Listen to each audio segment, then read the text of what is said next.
اعوذ باللہ من الشیطان الرجیم بسم اللہ الرحمن الرحیم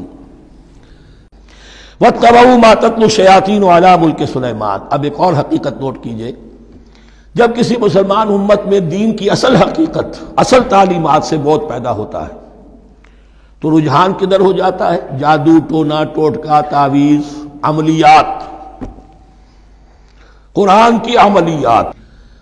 قرآن اترا تھا کسی اور کے لیے، کام کے لیے، یہ اس کو ذریعہ بناتے ہیں دشمن کو زیر کرنے کے لیے۔ محبوب آپ کے قدموں میں آ کر گرے گا، عمل قرآنی ہے، اتنے 100 روپے کا آپ لے جائیے تو مل جائے گا۔ یہ دندے ہمارے ابھی چل رہے ہیں، خوب چلتے ہیں، اور میں سمجھتا ہوں کہ سب سے زیادہ فلرشنگ کاروبار جو ہے وہ اس طرح کا ہے۔ ہینگ لگے نہ پھٹکڑی، نہ آپ کو کوئی اس میں محنت کرنے کی ضرورت ہے، نہ اس کے اندر آپ کو انویسٹ کرنے کی ضرورت ہے، اور کاروبار چلتا۔ تو وہاں بھی کیا ہوا، واتبعوا، جب دین کی اصل حقیقت کو دور پھینک دیا، انہوں نے پیروی کی اس کی ما تتلو الشیاطین علی ملک سلیمان، جو شیاطین جن جو تھے۔ علی ملک سلیمان سے مراد ہے علی عہد ملک سلیمان، حضرت سلیمان کے زمانے میں، چونکہ اللہ تعالیٰ نے ان جنات کو حضرت سلیمان کے تابع کر دیا تھا، تو وہاں پر چونکہ ان کا اب جو ہے کوئی میل جول زیادہ تھا لوگوں کے ساتھ، تو وہ انہیں کچھ اس قسم کی چیزیں سکھاتے رہتے تھے، گویا کہ اندر سے تخریب کاری۔ واتبعوا ما تتلو الشیاطین علی ملک سلیمان وما کفر سلیمان ولکن الشیاطین کفروا۔ اور سن لو، سلیمان نے کبھی کفر نہیں کیا، بلکہ یہ شیاطین تھے کہ جو کفر کرتے تھے۔ جادو کفر ہے، لیکن آپ کو نقش سلیمانی آج تک بھی لفظ ملے گا، نقش سلیمانی۔ آج بھی مسلمان بھی ان چیزوں کو حضرت سلیمان کی طرف منسوب کر رہے ہیں، وہ ظلم اب بھی جاری ہے۔ وما کفر سلیمان ولکن الشیاطین کفروا یعلمون الناس السحر، وہ لوگوں کو جادو سکھاتے تھے۔ وما انزل علی الملکین ببابل ہاروت و ماروت، اور جو کچھ نازل کیا گیا 2 فرشتوں پر، ہاروت اور ماروت پر، بابل میں۔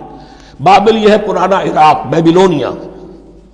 نبوکدنضر بھی بیبلونیا کا بادشاہ تھا، نمرود بھی بیبلونیا کا بادشاہ تھا۔ عراق کے بادشاہوں کا لقب ہی تھا نمرود، نماردہ اس کی جمع ہے۔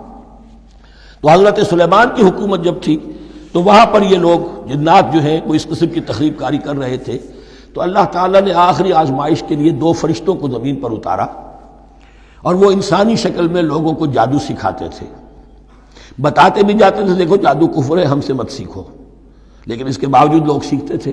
تو گویا کہ ان پر اتمام حجت ہو گیا کہ اب ان کے اندر خباثت جو ہے پوری طریقے سے گھر کر چکی ہے۔ وما یعلمان من احد، اور وہ نہیں سکھاتے تھے کسی کو بھی، حتی یقولا انما نحن فتنۃ فلا تکفر، یہاں تک کہ وہ کہہ دیتے تھے کہ دیکھو ہم تمہاری آزمائش کے لیے بھیجے گئے ہیں، ہم فتنہ ہیں، تو تم کفر مت کرو۔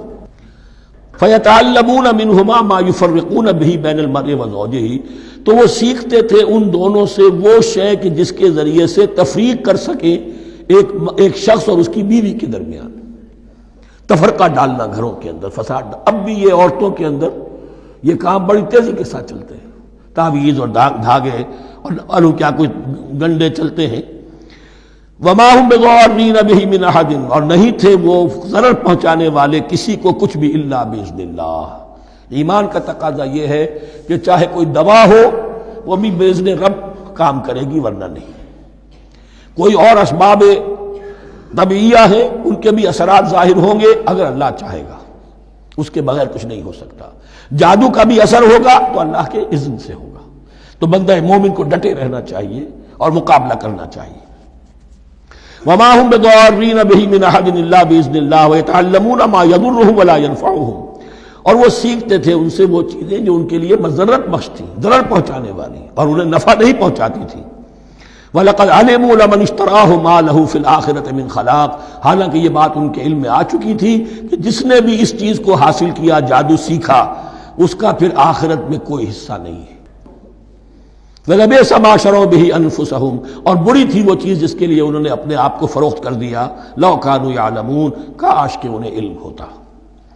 وَلَوْ أَنَّهُمْ آمَنُوا وَاتَّقَوْا، اور اگر وہ ایمان رکھتے اور تقوی کی روش اختیار کرتے، لَمَثُوبَةٌ مِّنْ عِندِ اللَّهِ خَيْرٌ، تو بدلہ پاتے اللہ کی طرف سے بہت ہی اچھا، بہت خیر۔ لَوْ كَانُوا يَعْلَمُونَ، کاش کہ ان کو معلوم ہوتا۔ یا ایھا الذین آمنوا لا تقولوا راعنا وقولوا انظرنا واسمعوا۔ اب ایک اور مثال ان کی، وہ تو تھے منافقین بنی اسرائیل جن کا ذکر ہوا، سمعنا وعصینا۔ اب یہاں یہ منافقین جو یہاں پر مسلمانوں میں شامل ہو گئے تھے، یہود کے زیر اثر لوگ، اور آ گئے ہیں مسلمانوں میں بھی۔ اب ان کا معاملہ کیا تھا؟ جب حضور صلی اللہ علیہ وسلم کی محفل میں بیٹھتے تھے تو جیسے ہوتا ہے، آپ نے کوئی بات فرمائی تو اگر فرض کیجئے کہ ادھر کے لوگوں نے نہیں سنی، بات سمجھ میں نہیں آئی، تو وہ ان سے درخواست کرتے تھے راعنا، حضور ذرا ہماری رعایت کیجئے، بات کو دوبارہ دہرا دیجئے، ہماری سمجھ میں نہیں آیا۔ اب اس کا وہ کیا کرتے تھے یہودی، یا یہ ان کے یہودیوں کے زیر اثر منافقین، راعینا، اے ہمارے چرواہے، گویا کہ دل میں خوش ہو رہے ہیں، خباثت نفس اس کو غذا مل رہی ہے، ہم نے تو راعینا کہہ دیا۔ کسی نے اگر ٹوک دیا، بابا میں نے راعینا کہا تھا، معلوم ہوتا ہے آپ کی سماعت میں کوئی خلل پیدا ہو چکا ہے۔ یہ انداز تو مسلمانوں سے کہا جا رہا ہے۔ یہ واحد آیت ہے اس پورے سلسلے میں جس میں خطاب یا ایھا الذین آمنوا سے ہے، لیکن اصل میں روح سخن اب بھی بنی اسرائیل کی شرارت ہے۔ یا ایھا الذین آمنوا لا تقولوا راعنا وقولوا انظرنا واسمعوا۔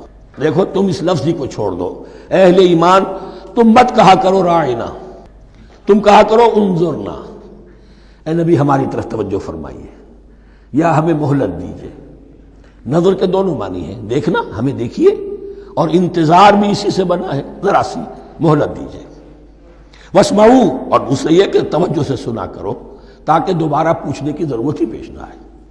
وللکافرین عذاب الیم، اور ان کافروں کے لیے تو دردناک عذاب ہے۔ ما یود الذین کفروا من اہل الکتاب ولا المشرکین ان ینزل علیکم من خیر من ربکم، اور نہیں چاہتے وہ لوگ کہ جنہوں نے کفر کیا ہے اہل کتاب میں سے اور مشرکین میں سے بھی، کہ نازل ہو تم پر کوئی بھی خیر تمہارے رب کی طرف سے۔ یہ اہل کتاب بھی اور مشرکین مکہ بھی یہ جل رہے ہیں حسد میں، حسد کی آگ میں، کہ یہ کلام پاک تمہیں کیوں دے دیا گیا، یہ آخری منصب نبوت کا جو ہے خاتم النبیین، یہ منصب جو ہے یہ انہیں کیوں مل گیا۔ وہ نہیں چاہتے کہ کوئی بھی خیر اللہ کی طرف سے تمہیں ملے۔ واللہ یختص برحمتہ من یشاء، حالانکہ یہ اللہ کا پریروگیٹو ہے، اللہ کا فیصلہ ہے، اللہ خاص کر لیتا ہے اپنی رحمت کے لیے جس کو چاہے، یہ اس کا فیصلہ ہے۔ واللہ ذو الفضل العظیم، اور اللہ تعالیٰ بڑے فضل والا ہے۔ ما ننسخ من آیت او ننسها نأت بخیر منہا او مثلہا، ہم نہیں منسوخ کرتے کسی بھی آیت کو یا اسے بھلواتے۔ ایک تو ہے ننسخ، منسوخ کر دینا، ایک ہے حافظے سے ہی کسی کے محو کر دینا۔ ما ننسخ من آیت او ننسها نأت بخیر منہا، تو ہم اس کی جگہ پر اس سے بہتر لے آتے ہیں، او مثلہا، یا ویسی ہی لے آتے ہیں۔ الم تعلم ان اللہ علی کل شیء قدیر، کیا تم یہ نہیں جانتے کہ اللہ تعالیٰ ہر چیز پر قدرت رکھتا ہے، اسے ہر شے کا اختیار ہے۔ الم تعلم ان اللہ لہ ملک السماوات والارض، کیا تم نہیں جانتے کہ اللہ کے لیے ہی اختیار مطلق ہے، بادشاہی ہے آسمانوں اور زمین کی۔ وما لکم من دون اللہ من ولی ولا نصیر، اور نہیں ہے تمہارے لیے اللہ کے سوا کوئی بھی نہ ولی اور نہ مددگار۔ صدق اللہ العظیم۔